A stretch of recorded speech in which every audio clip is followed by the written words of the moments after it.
สวัสดีครับกับผมนายณัฐวุฒิ มาอาลารหัส 662050026 หลักสูตรวิศวกรรมศาสตร์สาขาวิศวกรรมเครื่องกลปีที่ 2 วันนี้จะมาเขียน SolidWorks Explode ครับต่อมานะครับเราก็มาเริ่มเขียนกันเลยนะครับก็คือเป็นการเขียนแยกชิ้นส่วน Explode View นะครับเราก็เปิดชิ้นงานเลยครับเราจะใช้ชิ้นงานนี้นะครับแล้วก็เลือกมาในส่วนของ Assembly ครับตอนนั้นจะเลือก Export นะครับรอสักครู่นะครับโอเคแล้วก็ดึงมาแล้วนะครับดึงชิ้นนี้ออกมาจากนั้นกดดันนะครับ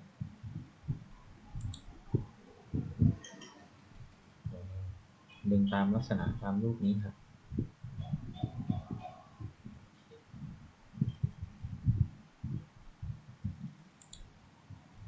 ต่อไปก็ลิงก์ครับมาเลยดึงกดดันนะต่อไปก็ตัวใหญ่ครับ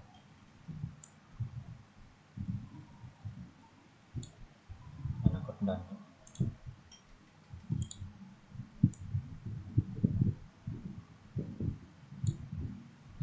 กดดันครับ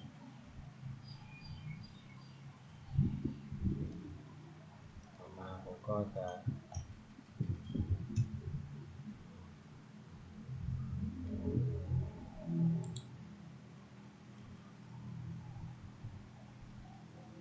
โอเคครับ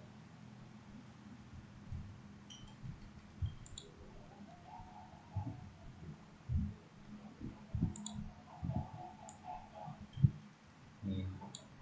กดดันครับ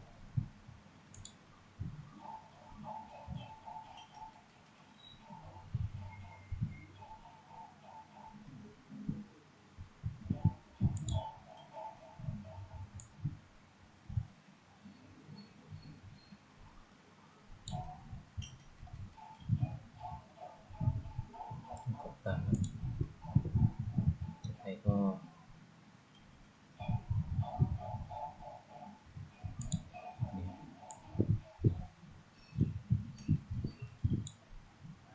กดดันครับ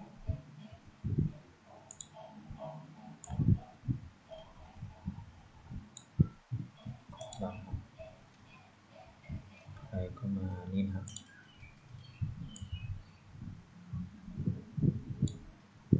แล้วกดดันครับ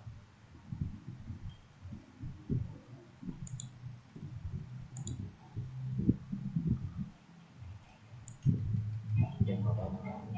โอเคแล้วกดดันตอนนี้ผมดึงให้มันคู่กันเลยนะนี่ครับแล้วกดดันครับ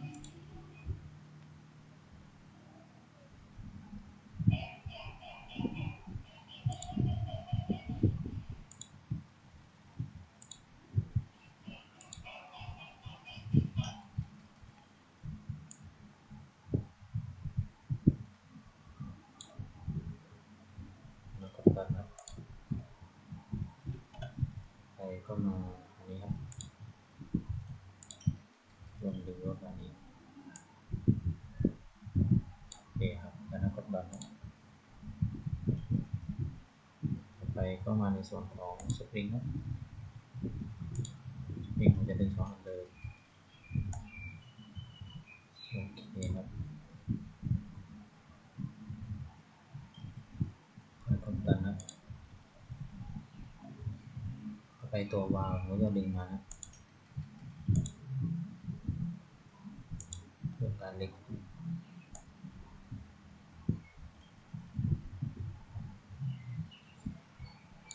ครับแล้วกดดันครับไปตัวรองสปริงครับ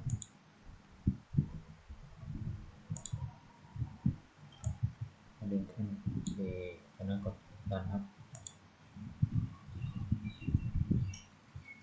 เมื่อแยกแล้วก็อยู่ลักษณะประมาณนี้ครับแล้วกดดันโอเค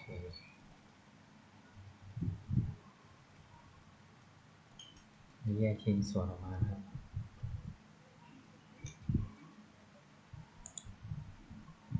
ซีดนะครับ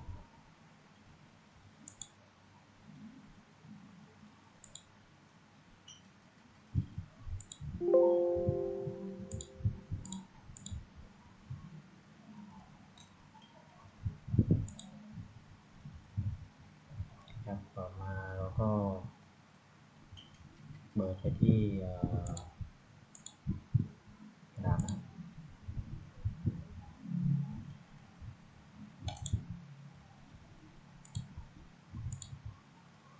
อันนั้นเลือกในส่วนนี้ครับ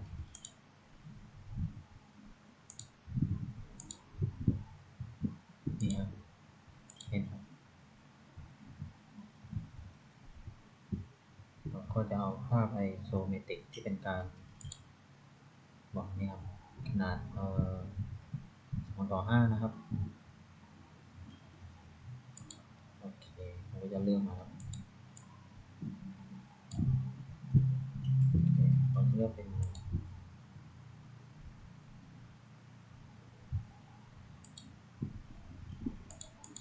ก็เป็น2:5นะถ้ามันใหญ่ไปเราจะต้องลดนะเพราะว่ามันใหญ่ไป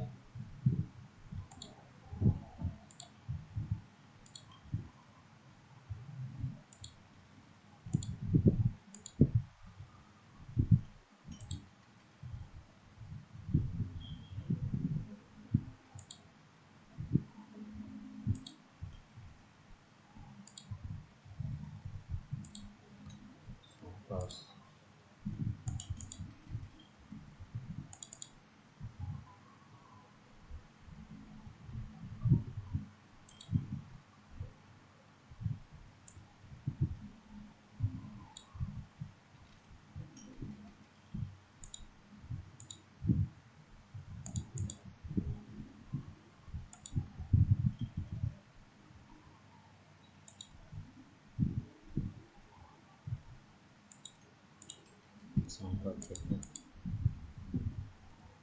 ผ่านโอเคประมาณนี้ผมว่ามันใส่ได้แต่เพิ่มเราก็จะต้องให้ได้ลักษณะประมาณนี้นะครับจากนั้นก็นี่ผมก็จะมาเลือกเป็น Sheet Format แล้วก็ Edit Sheet Format นะครับ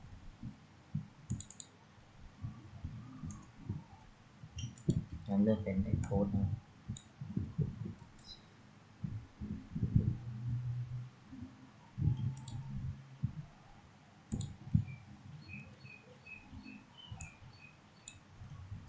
เป็น TH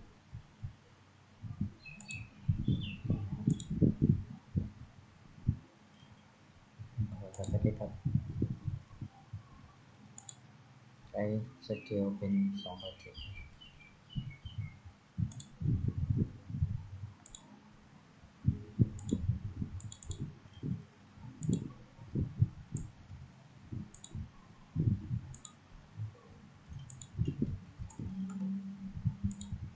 โอเคมาจากสเกลก็ขอจบการเขียนเพียงเท่านี้นะครับก็จะมีการเขียนประมาณนี้เลยขอบคุณครับ